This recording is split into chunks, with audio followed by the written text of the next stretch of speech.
Okay, so hi all, I'm Lorena Hernandez Garcia, and I'm going to present this notebook that we did with Alejandra Muñoz Arancibia, who is also here today. This is a starter notebook for Galactic Science from ALeRCE. So you can, for details, you can go to a published paper by Francisco Forster. We will use the client and also the database to study variable sources and variable stars. So the first thing is that ALeRCE provides a client that can be installed using pip. So this is the first step to do. And then in the notebook, here there are the requirements. So you have to install the different requirements, and then you connect to the client using this. And this is the outline of the notebook. So there's a brief introduction, then we query one target, and then we query a sample of targets using both the client and the database. So as an introduction, ALeRCE classifies the sources into 15 different classes. This will be more discussed in the validation session, but for this tutorial, these are the different variable stars that are classified. So we have periodic stars and also stochastic variable stars. In here we will use our ALeRCE as examples through the notebook. So for the first example, we will query one target that is a well-known star that we took from the Catalina survey. So this is the name. And this has already published properties such as the period, for example in this paper by Drake and collaborators. So we can, for example, compare the period that we obtained from this notebook with this already published period. So this is the object ID in CTF, and this is the way we obtain the flux in ALeRCE. So given a reference image and a difference image, and also taking into account the sign of the difference image, we obtain the flux. And you can, if you want to see details, you can go in the paper, in the appendix. So here first we define function to plot the light curve that can be corrected by extinction, and then we define a function to obtain different data. So we can query basic statistics from the star, also the magnitude. We can query the detections, the coordinates. We can also do a query to Sinbad, and also we can obtain the galactic extinction using the ALeRCE dictionary.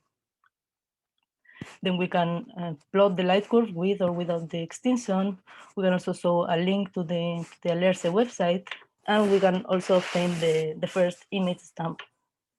So here are the examples. This first example is the light curve of the ALeRCE without any correction, and then here we plot the extinction corrected light curve, and we also obtain the extinction. We obtain the stamp. It is here with the science image, the reference, and the difference. We also obtain the link. So if you go into this link, you will go into the ALeRCE website. And then what we do is to obtain the period. For this, in the requirements, we needed to install this P4J package, which is from Pablo Huiz. You can read this text if you are interested in this. So here we define a function to plot the multiband period. We use this method, which is also used then by ALeRCE, so it's easier to compare now. And an interesting thing here is that we have some parameters that we can modify. And then we define a function to plot the multiband period. We define a function to obtain the data. And then we can show the results. So here we have the folded light curve. We have the period in the different bands, and we can also plot the multiband periodogram and the periodograms in the G and R band. And as you see, these are the periods. And as I said in the beginning, we can compare with the already published period. And one thing that we can do is also to define the period from a paper, for example, and then plot the folded light curve. We can also see the results from Sinbad and query an image from Aladdin. So for example, here we see that this is a blue star.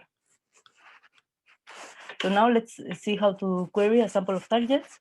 First, by using the ALeRCE client. So in this example, we are querying sources classified by the light curve classifier as ALeRCE with a probability larger than 0.8 and that have more than 100 detections in the light curve, and they are organized by the probability.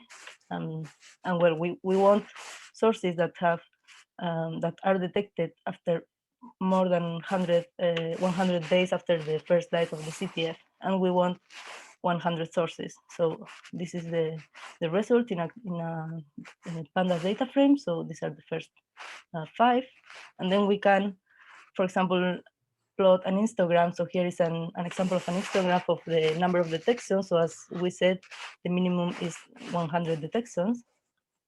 And then we define a function to plot the different properties. So given the properties in the data frame, for example, here we plot the maximum color against the mean color.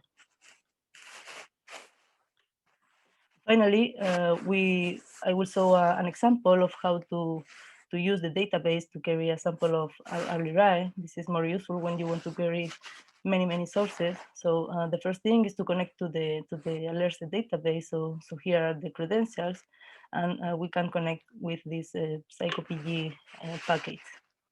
The first thing that we saw here is a query to all the tables. So here you can see all the tables in the database. Here you can read the most relevant tables. And for completeness, we also saw the different columns in each of the tables. So in this example, using SQL, we use 2 different tables to make an inner join. We use the object table and the probability table. We query these properties. And in the example, we use the light curve classifier again to obtain ALeRCE sources that have more than probability larger than 0.55 and a ranking of 1. This means that this class is the most likely one, and we want them to have more than 100 detections. So this is our results. Here we saw the first 10 sources in the data frame, but they are about 15,000. Now we can do an histogram. So for example, here is an histogram of the probabilities. So as we said, the minimum is 0.55. 2 minutes. Thank you. And then in this example, we are going to use the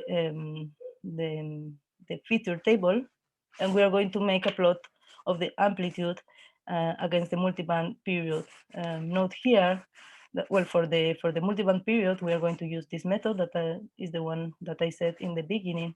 And note here that the amplitude is defined as half of the difference between the median of the maximum 5% and the median of the minimum 5%. So this means that we have to multiply by 2. So here we obtain the values, we define them, and then we define the plot, and we obtain this plot. So here we see that we have 2 populations of ALeRCE, the type AB are here and the type C are here. But as you see, the number of type C ALeRCE is lower. So the last thing that we want to do here is to show the examples of light curves from these different populations. So first of all, we put everything in a pandas data frame, all the data from the period and the amplitude. Then we define the typical periods for the different types of ALeRCE, and we select 2 of them. So the first one is this one. It has the typical folded light curve of type ALeRCE with this thing here. And the last one is more sinusoidal light curve, which is representative of type C ALeRCE. And this is all I wanted to say. So just if you want an extended version of this notebook, you can go in this website and take a look to more examples. Thank you very much.